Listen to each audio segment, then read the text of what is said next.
Hello students, H K edu hub চ্যানেলে তোমাদের সবাইকে ওয়েলকাম জানাই। আজকে তোমাদের ক্লাস সিক্সের দেখো পরিবেশ ও বিজ্ঞান বই থেকে আমরা সেকেন্ড ইউনিট টেস্টের জন্য যে চ্যাপ্টারটা পড়ছিলাম সেটা হচ্ছে মাপযোগ বা পরিমাপ। তার থেকে আরও একটা গুরুত্বপূর্ণ ক্লাস আমরা দিতে চলেছি। আমরা এই চ্যাপ্টার থেকে একটা ক্লাস প্রোভাইড করেছি, সেখানে আমরা একদম শুরু থেকে মানে পেজ নাম্বার 63, 63 পাতা, 64 পাতা এবং এখানে 65 পাতার কিছুটা অংশ আমরা খুব সহজ করে বুঝিয়ে নিয়েছিলাম। উদাহরণ সহযোগে একদম বাস্তব জীবন থেকে আমরা অনেক উদাহরণ নিয়েছিলাম এবং সহজ করে বিষয়বস্তু বুঝে নিয়েছিলাম। তার পাশাপাশি আমরা এই খাতা থেকে আমাদের গুরুত্বপূর্ণ কোশ্চেন আনসারগুলো কিন্তু আলোচনা করে নিয়েছিলাম। যারা আগের ক্লাসটি দেখোনি অবশ্যই দেখে নিও।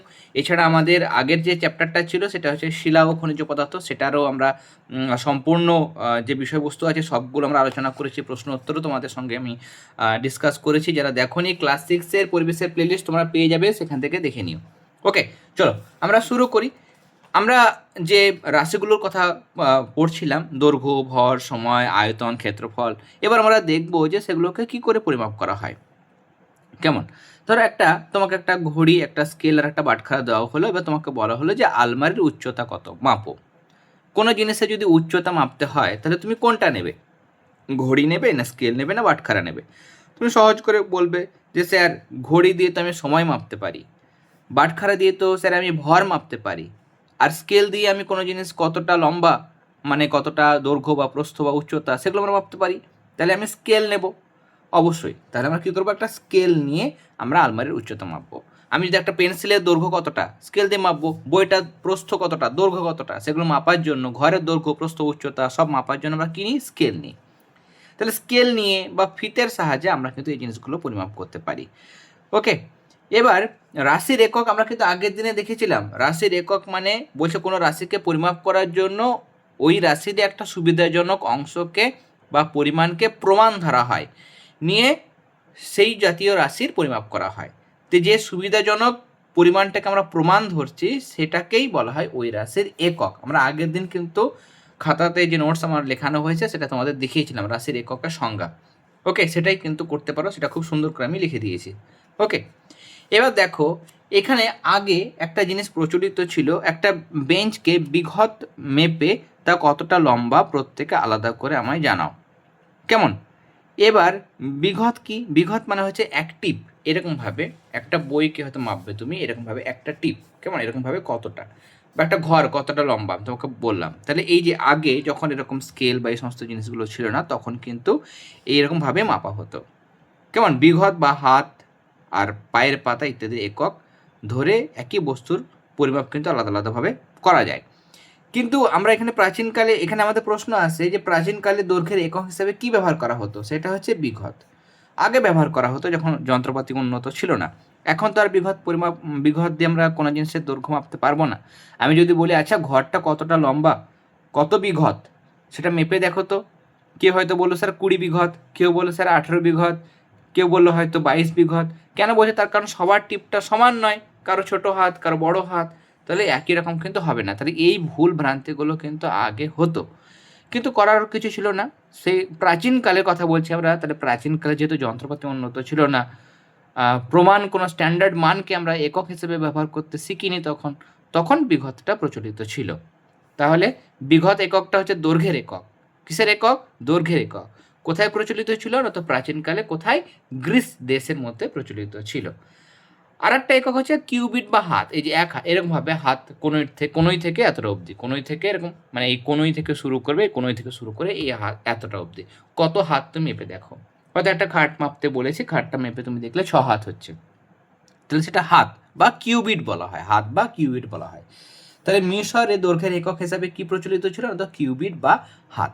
তাহলে এগুলো আগে প্রচলিত ছিল, কিন্তু সবার যেহেতু এই হাতটার দৈর্ঘ্যও সমান নয়, কোনো জিনিসের দৈর্ঘ্য মাপতে বলেছে, কেউ বলছে 10 হাত, কেউ বলেছে 9.5 হাত, কেউ বলছে 9 হাত, কেউ বলছে 11 হাত, এক এক রকম হচ্ছে। বিঘত দিয়ে মাপছি, ওই একই রকম ব্যাপার, কেউ বলছে 12 বিঘত, কেউ বলছে 10 বিঘত, কেউ বলছে 14 বিঘত, নানা রকম কিন্তু আসছে, যেহেতু সবার টিপটা কিন্তু সমান নয়। তাহলে এই এককগুলো ধীরে ধীরে মানে বাতিল হয়ে গেল, নিয়ে নতুন পদ্ধতি একটা আমাদের আসলো। কেমন? নতুন পদ্ধতি কিন্তু আসলো। ওকে, তাহলে আমাদের এখান থেকে শর্ট কোশ্চেন এটাই যে বিঘত কিসের একক হিসেবে ব্যবহার করা হতো না? তো প্রাচীনকালে গ্রিসের দৈর্ঘ্যের একক হিসাবে বিঘত ব্যবহার করা হতো। আর মিশরে কি ব্যবহার করা হতো না? তো দৈর্ঘ্যের একক হিসাবে কিউবিট বা হাত ব্যবহার করা হতো। ওকে, এবার বিজ্ঞানীরা ভাবলেন যে এইসব অসুবিধা দূর করতে এমন একক নিতে হবে যাকে পৃথিবীর সবাই নির্দ্বিধায় প্রমাণ বা স্ট্যান্ডার্ড বলে মেনে নেবে। শুধু এখানকার নয়, ক্লাসের মধ্যে যদি আমি তোমাকে বলি যে আচ্ছা কত বিঘত একটা টিপ মেপে দেখো একটা ঘর কতটা লম্বা, এক একজনের এক এক রকম আনসার আসছে, কম বেশি হচ্ছে, কারণ সবার টিপটা সমান নয়। তাহলে আমাকে ক্লাসের মধ্যে যদি এক এক রকম হয়, তাহলে ছোট বড় অন্যজনকে যদি বড় কাউকে দিয়ে মাপতে বলি, তাহলে আরও অন্যরকম মান আসবে, অন্য দেশে আবার অন্যরকম মান আসতে পারে। তাহলে সেটা যাতে না হয়, সব দেশেই সব জায়গায় যাতে সমান মাপ পায় সব জিনিসের, দৈর্ঘ্য মাপছি দৈর্ঘ্য যেন সমান মাপ পায়, বা ভর মাপছি যে কোনো রাশি যখন মাপছি সমান যেন আমি ঠিকঠাক মাপটা পাই, সেটার জন্য একটা প্রমাণ বা স্ট্যান্ডার্ড একটা একক বিজ্ঞানের ভাবলেন যে তৈরি করতে হবে, যেটা ব্যক্তিভেদে যে অন্যজন মাপছে বলে আলাদা হয়ে যাবে, বা এই দেশে মাপছি অন্য দেশে আলাদা রকম হয়ে যাবে, এটা যাতে না হয়, এটা কখনোই হবে না, সব দেশে একই থাকবে। সেটার জন্য একটা প্রমাণ বা স্ট্যান্ডার্ড মান কিন্তু বিজ্ঞানীরা তৈরি করলেন। ওকে, তাহলে এখান থেকে আমাদের একটা প্রশ্ন আসে, মানে আমাদের জিজ্ঞাসা করতে পারে যে একক কেন প্রয়োজন, একক কেন প্রয়োজন। আমি যদি পেন্সিলটা কতটা লম্বা, হয়তো তুমি মেপে দেখলে যে 7 সেন্টিমিটার লম্বা, 7 সেন্টিমিটার, ওকে, কিন্তু আমি যদি কতটা লম্বা কাউকে জিজ্ঞাসা করেছি, সে বলেছে 7, তো আমি বুঝে নেব যে 7 সেন্টিমিটারের কথা বলছে, তার কারণ 7 ফুট তো পেন্সিল হতে পারে না, বা 7 মিটার 7 কিলোমিটার ফুট কখনোই পেন্সিল হতে পারে না। কোনো তোমার স্টুডেন্ট, আমার ক্লাসে হয়তো স্টুডেন্ট রয়েছে, তোমরা ক্লাস 6-এ সব বাচ্চারা রয়েছে, আমি বলি তোমাদের ওজন কত, কেউ বলছে 40, তাহলে 40 গ্রাম তো কারো ওজন হতে পারে কি, 40 গ্রাম কারো ওজন হতে পারে, কখনোই হতে পারে না, তাই না? তাহলে 40 গ্রাম হবে না, কেমন?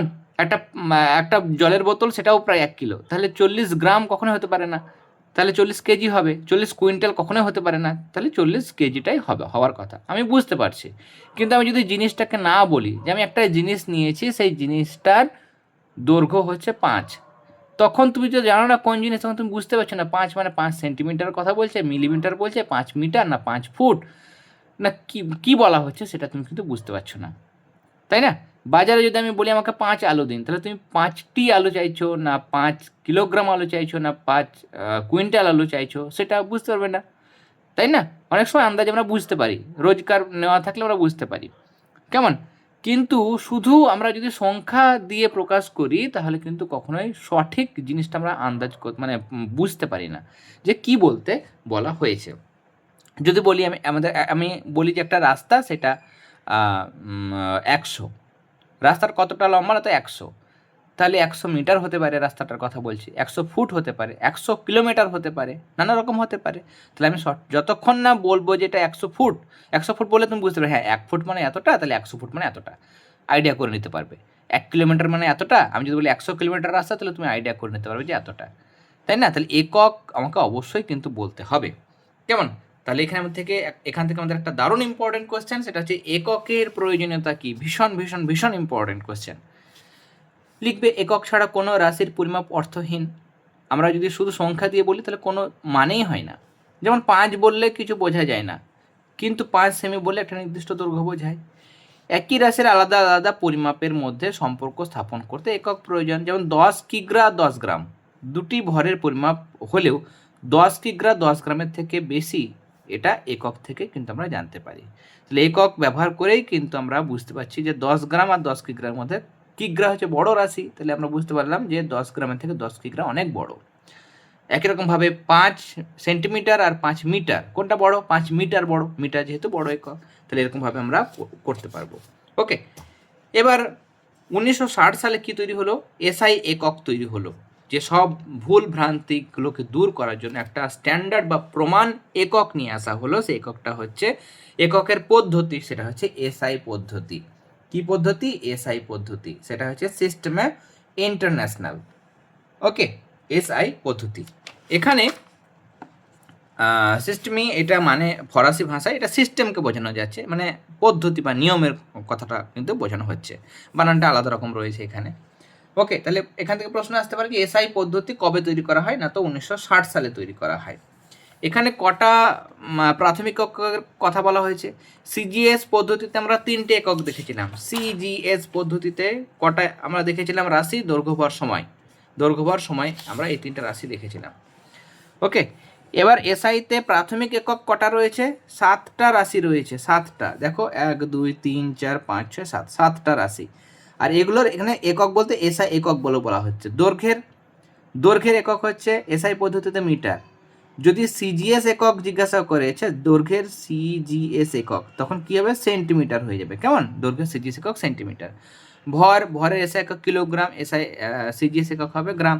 সময়ের একক সিজিএসেও মানে এসআইও সেকেন্ড, সিজিএসেও সেকেন্ড।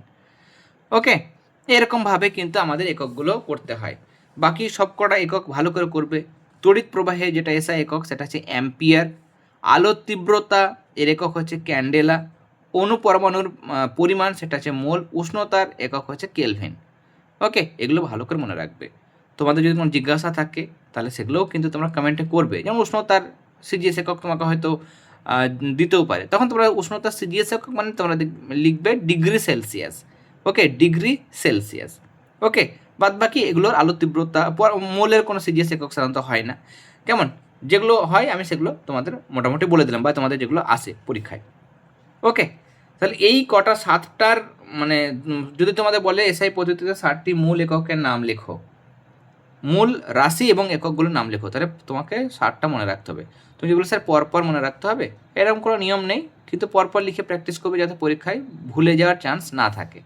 তাহলে এই 7টা দৈর্ঘ্য, তার পাশে লিখবে দৈর্ঘ্যের একক মিটার, ভর একক কিলোগ্রাম, সময় সেকেন্ড, তড়িৎ প্রবাহ অ্যাম্পিয়ার, আলোর তীব্রতা ক্যান্ডেলা, অণুপরমাণু হচ্ছে মোল, উষ্ণতা হচ্ছে কেলভিন। তাহলে এটা আমার এরকমভাবে প্রশ্ন আসতে পারে। কেমন?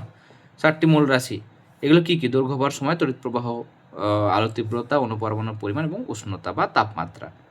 ওকে, এবার এককগুলোও লিখতে হবে। যদি একক লেখাও যদি বলে দেয় তাহলে তোমাকে এরকমভাবে ছক করে লিখতে হবে। কেমন? রাশি এদিকে একক লিখবে, প্রত্যেকটার একক তোমরা অবশ্যই লিখবে। ওকে, আলাদা করে 1 নম্বরের প্রশ্ন আসতে পারে যে অণুপরমাণুর এসআই পদ্ধতিতে অণুপরমাণুর একক কি? উত্তর হবে মোল। বা ঘুরেও প্রশ্ন আসতে পারে মোল কিসের একক? তুমি লিখবে অণুপরমাণুর পরিমাণের একক। এসআইতে উষ্ণতার একক কি? কেলভিন। তাপমাত্রা কোন যন্ত্রের সাহায্যে মাপা হয়? থার্মোমিটার, আমাদের হয়েছে। ক্যান্ডেলা কিসের একক? আলোর তীব্রতা। এগুলোর মধ্যে দেখো আয়তন, দৈর্ঘ্য, সময়, ভর কোনটা মৌলিক রাশি নয়? দৈর্ঘ্য, ভর, সময় এই 3টা হচ্ছে মৌলিক বা প্রাথমিক রাশি। আয়তন হচ্ছে লব্ধ রাশি, তাহলে এটা মৌলিক নয়, আয়তন। ওকে, কোনো রাশির যে সুবিধাজনক অংশ দিয়ে সেই রাশিটি পরিমাপ করা হয় তাকে ওই রাশি কি বলে? একক বলে। তড়িৎ প্রবাহ মাত্রা একক কি দেখলাম আমরা? অ্যাম্পিয়ার। ওকে, তাহলে এরকমভাবে তোমাদের প্রশ্ন আসে। নেক্সট, এখানে দেখো একটা রেখাংশ নিয়েছে, সরল রেখাংশ এ বি, সুতো দিয়ে মাপা হয়েছে। এ বি দেখা যাচ্ছে 1/10 মিটার। 1/10 মিটার মানে কি? 1 মিটারকে 10 ভাগ করব, নিয়ে 1 ভাগ যা হবে সেটা। তাহলে 1 মিটারের 10 ভাগের 1 ভাগ, 1/10 মানে 1 মিটারকে 10 ভাগ করব, নিয়ে 1 ভাগ নেব। 1 মিটার ধরে, এটা যদি 1 মিটার হতো সাপোজ, নিয়ে 10টা ভাগ করবো, 1টা 2টো 3টে 4টে 5টা 6টা 7 8 9, 10টা ভাগ করে নিয়ে 1টা ভাগ মানে এইটুকু, তাহলে এইটুকু তার দৈর্ঘ্য। এটা বলছে 1 মিটারের 10 ভাগের 1 ভাগ, 1 মিটার 10 ভাগের 1 ভাগ। তো মিটারকে 10 ভাগ করলে এক একটা ভাগকে আমরা কি বলি? ডেসিমিটার। ডেসিমিটার বলি, মিটারের পরে ছোট একক হচ্ছে ডেসিমিটার। 1 ডেসিমিটারকে যদি 10 ভাগ করি তাহলে এক একটা ভাগ কি হবে? এক একটা ভাগ হবে 1 সেন্টিমিটার। 1 সেন্টিমিটারকে যদি আমরা 10 ভাগ করি তাহলে এক একটা ভাগ হবে 1 মিলিমিটার।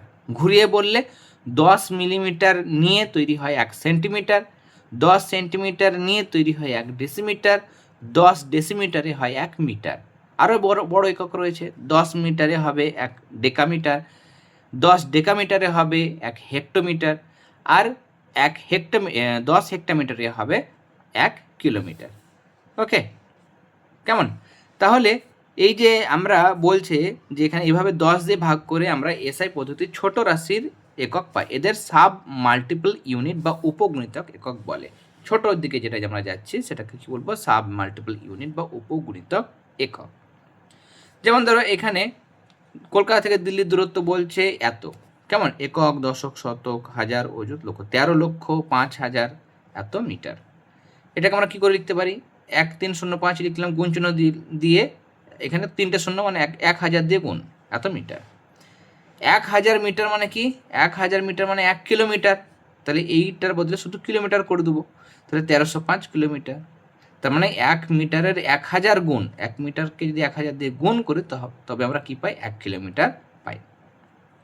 ওকে, কিলোমিটার হচ্ছে বড় একক, এসআই একক কিন্তু নয়, শুধু মিটার হচ্ছে এসআই একক। দৈর্ঘ্যের একক, দৈর্ঘ্যের সিজিএস একক সেন্টিমিটার, এসআই একক হচ্ছে মিটার। ওকে, এসআই একক হচ্ছে মিটার। আর একটা পদ্ধতি আছে, সেটা হচ্ছে এফপিএস, ফুট পাউন্ডাল সেকেন্ড, যেখানে দৈর্ঘ্যের একক ফুট, ভরের একক পাউন্ড, আর সময়ের একক হচ্ছে সেকেন্ড। ওকে, সময়ের একক সব জায়গাতেই, সিজিএস বলো, এসআই বলো, এফপিএস বলো, সবগুলোতেই কিন্তু সেকেন্ড। এই এফপিএস একক রয়েছে, আর এসআই এর মতো, এসআই এককের মতো আরেকটা একক রয়েছে, সেটা হচ্ছে এমকেএস একক, যেখানে দৈর্ঘ্য একক হচ্ছে মিটার, কে মানে কিলোগ্রাম, ভরের একক কিলোগ্রাম, আর সময়ের একক হচ্ছে সেকেন্ড। কেমন? এরকম এফপিএস পদ্ধতি আছে, এমকেএস পদ্ধতি রয়েছে। এমকেএসটাই এখন এসআই এককের মতো, কেমন? এসআই এককটাই বলা হয়। আর এখানে দেখো কেমন, এই যে 10 মিলিমিটারে 1 সেন্টিমিটার, 10 সেন্টিমিটারে 1 ডেসিমিটার, 10 ডেসিমিটার 1 মিটার। ওকে, আর 100 সেন্টিমিটারে কী হয়, 1 মিটার হয়, আর 1000 মিটারে 1 কিলোমিটার হয়। কেমন? আমি দেখাচ্ছি পরে, বা তুমি এখানে করতে পারো এইরকমভাবে। একদম লাস্ট সব থেকে ছোটো হচ্ছে মিলিমিটার, তারপরে হচ্ছে সেন্টিমিটার, তারপরে হচ্ছে আমাদের ডেসিমিটার, তারপরে হয় মিটার, তারপরে ডেকামিটার, ডেকামিটার, তারপরে হচ্ছে হেক্টোমিটার। কেমন? আর লাস্টে হচ্ছে আমাদের কিলোমিটার। 7টা ঘর, 1 2 3 4 5 6 7। যদি আমরা ছোট থেকে বড়তে যাই, ছোট থেকে বড়তে গেলে আমাকে 10 দিয়ে ভাগ করতে হবে। মিলিমিটার থেকে সেন্টিমিটারে গেলে 10 দিয়ে ভাগ, সেন্টিমিটার থেকে ডেসিমিটারে গেলে 10 দিয়ে ভাগ, মানে ছোট থেকে বড় যদি যাই, ডান দিক থেকে বাঁ দিকে গেলে, বাঁ দিকে সরলে 10 দিয়ে ভাগ হবে, আর ডান দিকে গেলে গুণ হবে। কিলোমিটার থেকে হেক্টোমিটার যাবো 10 দিয়ে গুণ, হেক্টো থেকে ডেকামিটার যাবো 10 দিয়ে গুণ। এবার ধরো তোমাকে বলেছে 1 মিটার, 1 মিটার মানে কত সেন্টিমিটার, তাহলে 1 ঘর 10 দিয়ে গুণ, আরও 1 ঘর যেতে হচ্ছে, তাহলে আরও 10 দিয়ে গুণ, তাহলে 10 10 100 দিয়ে গুণ। এখানে একটা শূন্য, এখানে একটা শূন্য, দুটো শূন্য দিয়ে গুণ, তাহলে 1 মিটার সমান হয়ে যাবে 100 সেন্টিমিটার। 1 মিটার মানে 1 মিটার মানে হচ্ছে, এই যে 1 মিটার মানে হচ্ছে 100 সেন্টিমিটার। কেমন? 1 মিটার মানে কত মিলিমিটার, তাহলে 1 ঘর 2 ঘর 3 ঘর মানে 3টে শূন্য, তাহলে 1 মিটার মানে 1000 মিলিমিটার। 1 মিটার মানে 1000 মিলিমিটার। যদি বলি 1 কিলোমিটার, 1 কিলোমিটার মানে কত হেক্টোমিটার, তাহলে 10 হেক্টোমিটার। 1 কিলোমিটার মানে কত ডেকামিটার, তাহলে 1 ঘর 2 ঘর, তাহলে 100। 1 কিলোমিটার মানে কত মিটার, তাহলে 1 2 3, 3 ঘর মানে 3টে শূন্য, তার মানে 1000 মিটার। তাহলে 1 কিলোমিটার মানে 1000 মিটার।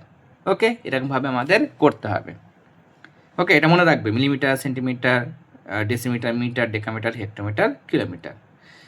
ওকে, গ্রাম দিয়েও বলতে পারো, milligram, centigram, decigram, gram, decagram, hectogram, kilogram. Okay, এবার দেখো প্রমাণ মিটার কি, দারুণ ইম্পর্টেন্ট, দারুণ ইম্পর্টেন্ট আমাদের সেকেন্ড সামেটিভ পরীক্ষার জন্য বা সেকেন্ড ইউনিট টেস্টের জন্য। এটা কিন্তু ভীষণ ইম্পর্টেন্ট, ভালো করে করবে। বলছে 1889 সালে, এত সালে ফ্রান্সের একটা শহর রয়েছে, সেটা হচ্ছে প্যারিস শহর। সেই প্যারিস শহরে একটা সংস্থা বা ডিপার্টমেন্ট রয়েছে, তার নাম হচ্ছে international bureau of weights and measures, মানে সেখানে মেজারমেন্টের একটা দপ্তর, পরিমাপের একটা দপ্তর। কেমন? কোথায় আছে? ফ্রান্সের প্যারিস শহরে।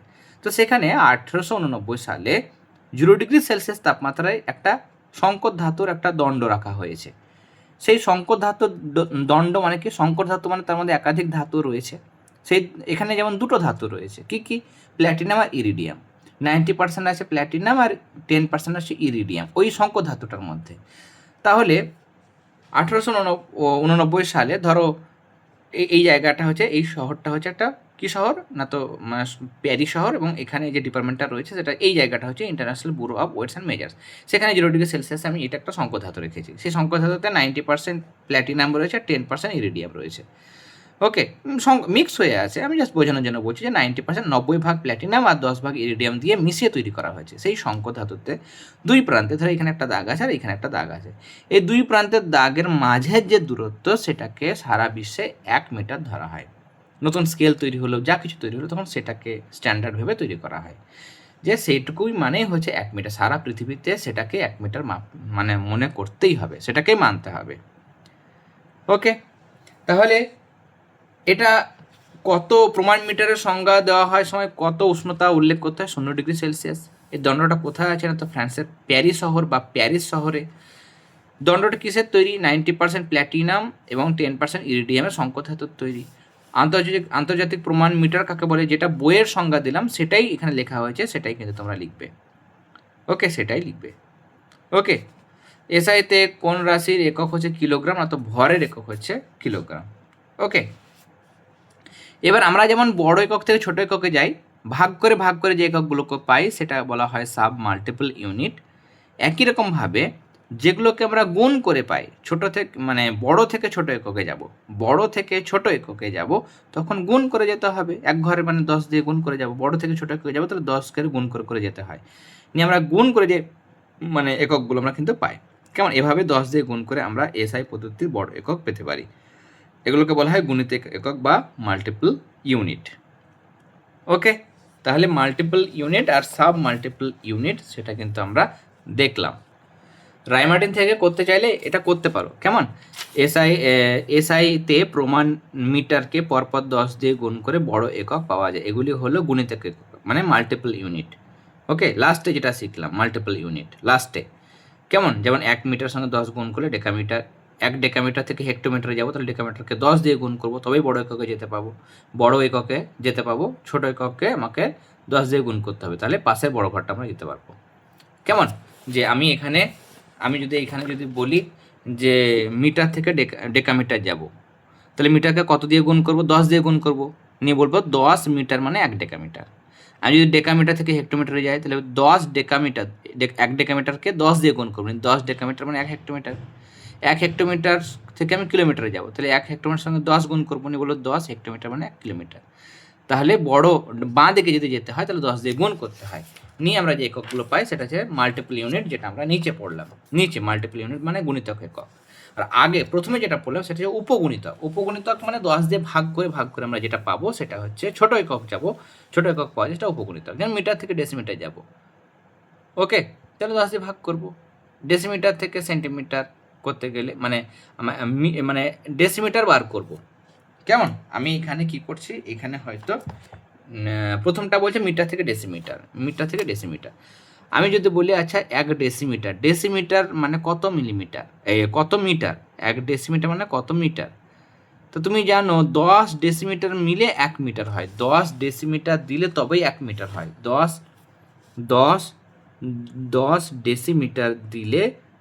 ডেসিমিটার দিলে তবে 1 মিটার হয়।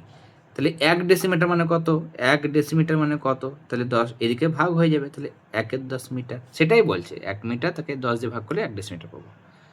যেহেতু 10 সেন্টিমিটার মানে হচ্ছে 1 ডেসিমিটার, তাহলে 10কে আরও মানে 10 ডেসিমিটারকে 10 দিয়ে ভাগ করবো, তাহলে আমরা পাবো 1 সেন্টিমিটার। 10 মিলিমিটারে 1 সেন্টিমিটার হয়, তার জন্য 1 সেন্টিমিটারকে 10 দিয়ে ভাগ করলে 1 মিলিমিটার পাই। কেমন, এগুলো হচ্ছে উপগুণিতক বা সাব মাল্টিপল ইউনিট। এরপরে আমাদের আরও অনেক জিনিস রয়েছে। দেখো এখানে আমি যেটা বলছিলাম মিলি থেকে সেন্টি, সেন্টি থেকে ডেসি, এগুলো সব বাঁ দিকে যেতে গেলে 10 দিয়ে ভাগ করতে যেতে হয়, আর ডান দিকে যদি যাই মানে বড় থেকে ছোটো একক তাহলে গুণ করতে যেতে হয়। ওকে, তীর চিহ্ন দিয়েছে। আর যেটা বলছিলাম millimetre, centimetre, decimetre, metre, decametre, hectometre, kilometre, এগুলো মনে রাখবে।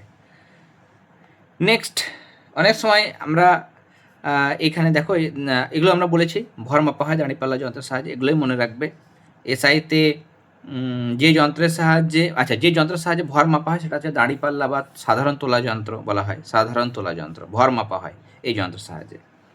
ক্ষেত্রফল যদি মাপি আমরা, ক্ষেত্রফল মানে এই বইটা আমি হয়তো এখানে রাখলাম, কতটা জায়গা দখল করলো, তাহলে আমরা এই দৈর্ঘ্য এবং এইদিকে প্রস্থ গুণ করব। কেমন, দৈর্ঘ্য আর প্রস্থ গুণ করলে যেটা পাই সেটা হচ্ছে ক্ষেত্রফল, দৈর্ঘ্য গুণ প্রস্থ। ওকে, ফুটবল যদি মাপি আমরা কতটা ক্ষেত্রফল, তাহলে শুধু বাইরের দিকটা কতটা মানে উপরিতলে যে ক্ষেত্রফল সেটা আমরা মাপবো।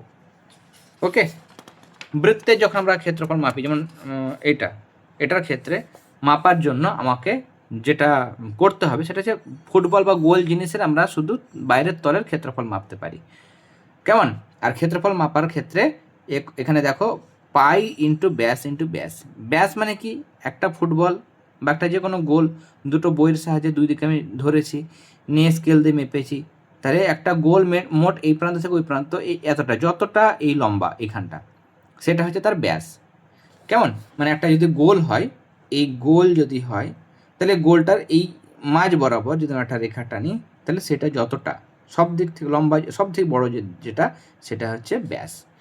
আর মানে কেন্দ্র দিয়ে যাবে, একটা বৃত্ত যদি আঁকি, একটা যদি বৃত্ত আঁকি তাহলে মাঝখানে কি থেকে, একদম মাঝখানে থেকে কেন্দ্র। আমি সেই কাটা কম্পাস দিয়ে বসিয়ে ঘুরিয়ে আঁকি, তাই না? তাহলে মাঝখানে যেটা থাকে সেটা কেন্দ্র, সেই কেন্দ্র বরাবর যদি ওটা রেখা টানি কেন্দ্র বরাবর, তাহলে সেটা হচ্ছে ব্যাস।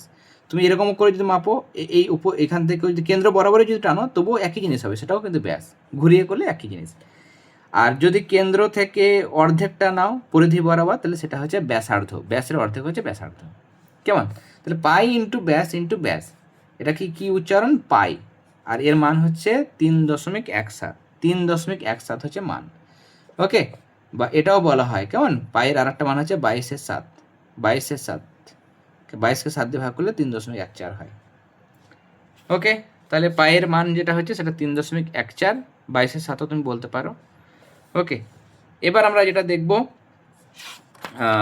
সেটা হচ্ছে, আমরা কি দেখব বলো তো এবার এখানে। আচ্ছা, আয়তনটা আমরা দেখে নিই। কেমন? আয়তনটা আমরা আজকে ক্লাস আলোচনা করে নিই।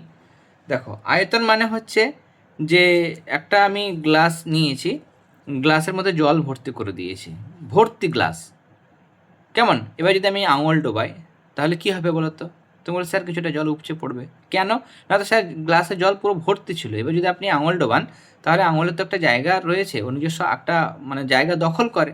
কিন্তু অলরেডি যেহেতু গ্লাসের মধ্যে জল ভর্তি রয়েছে, আপনি যখনই আঙুল ডোবাবেন তখন আঙুলটা জায়গা নেবে, আর ওকে আঙুলটাকে কে জায়গা ছেড়ে দেবে, না তো জলটা জায়গা ছেড়ে দেবে। সেই জায়গা ছাড়তে গিয়ে কিছুটা জল ও বাইরে উপচে পড়বে।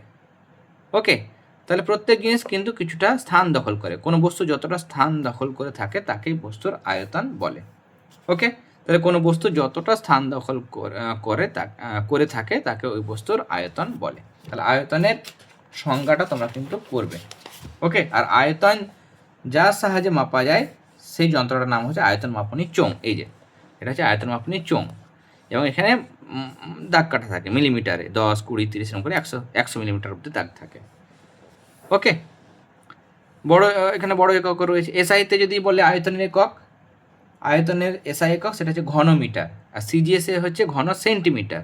ওকে, 1000 ঘন সেন্টিমিটার, 1000 ঘন সেন্টিমিটার মানে হচ্ছে 1 ঘন ডেসিমিটার, আর 1 ঘন ডেসিমিটার মানে হচ্ছে 1 লিটার। ওকে, আর 1 লিটার মানে হচ্ছে 1000 মিলিলিটার। 1000 মিলিলিটার, যেহেতু লিটারের পরে ডেসিলিটার, সেন্টিলিটার, মিলিলিটার। তাহলে 1 লিটার মানে 1 ঘন ডেসিমিটারও বলতে পারি, 1 লিটার মানে 1000 ঘন সেন্টিমিটারও বলতে পারি, 1 লিটার মানে 1 মিলিলিটারও বলতে পারি। সবকটাই একই জিনিস। কেমন? অনেক সময় আমাদের এমসিকিউ দেয় 1 লিটার সমান তোমাকে দেবে 1000 ঘন ডেসিমিটার। তাহলে 1000 ঘন ডেসিমিটার হবে না, শুধু 1 ডেসিমিটার হবে, তাহলে ওই অপশানটা কাটা। 100 ঘন সেন্টিমিটার, 100 হবে না, 1000 হবে। আর একটা অপশান দেবে 1 ঘন ডেসিমিটার, তো সেটাই টিক করতে হবে। ওকে, তাহলে এটা মনে রাখবে, 1 লিটার মানে 1 ঘন ডেসিমিটার, বা তুমি বলতে পারো 1000 ঘন সেন্টিমিটার বা 1000 মিলিলিটার। কেমন?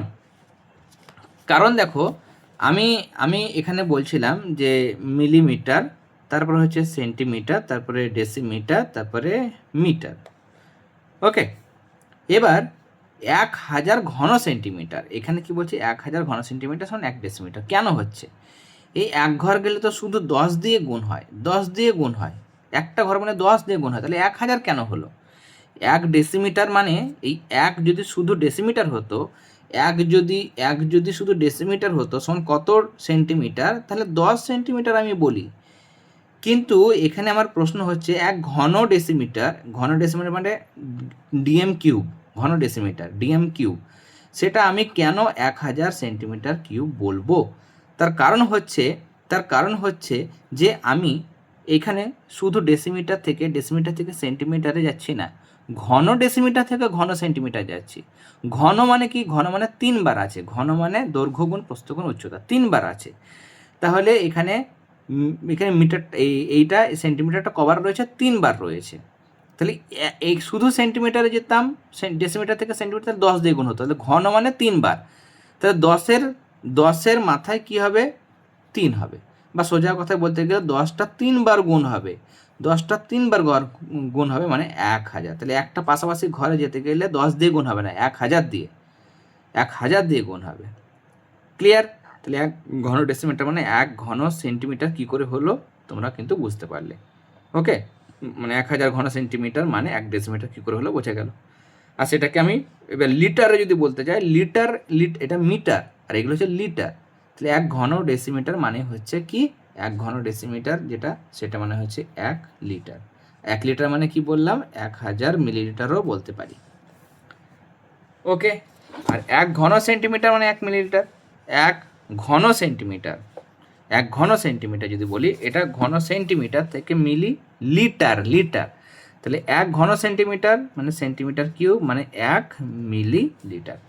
ওকে, সময়ের আগে পর্যন্ত আমরা আজকে আলোচনা করলাম, আর একটা ক্লাস দেব সেখানে বাকি যে জায়গাগুলো আছে সেখান থেকে কিছু কিছু জায়গা ইম্পর্ট্যান্ট সেগুলো আমরা আলোচনা করে নেব। ওকে, অনেকগুলো পাতা মনে হচ্ছে কিন্তু সেখানে বেশিরভাগই গল্প দেওয়া হয়েছে, মেন বিষয়বস্তু একদমই কম রয়েছে, সেগুলো আমরা নেক্সট ক্লাসে আলোচনা করব। কেমন, আজকের ক্লাসটি ভালো লেগে থাকলে অবশ্যই ক্লাসটিতে লাইক দেবে। যারা প্রথমবার চ্যানেলে এসছো অবশ্যই কিন্তু চ্যানেলটি সাবস্ক্রাইব করে নিও, তার কারণ তোমাদের জন্য সাবজেক্টিভ ক্লাসগুলো আমি দিচ্ছি, প্রত্যেকটা যে এখানে বিষয়গুলো আছে প্রত্যেকটা পাতা সেগুলো আমি খুব সহজ করে বুঝিয়ে দিচ্ছি। কোশ্চেন অ্যান্সার নোটস তোমাদের আমি আলোচনা করছি, তোমাদের দেখিয়েও দিচ্ছি খাতায় যে আমি প্রশ্নোত্তর লিখেছি, যাতে করে সেকেন্ড সামেটিভ পরীক্ষায় তোমরা বিষয়বস্তু বোঝার পাশাপাশি কোশ্চেন অ্যান্সারও যাতে রেডি করতে পারো এবং পরীক্ষায় সঠিক আনসার লিখে আসতে পারো এবং ভালো নম্বর পেতে পারো, সেই জন্যই কিন্তু আমি ক্লাসগুলো দিচ্ছি বা কোশ্চেন অ্যান্সারগুলো দিচ্ছি। ওকে, তাই অবশ্যই ক্লাসগুলোতে লাইক দেবে।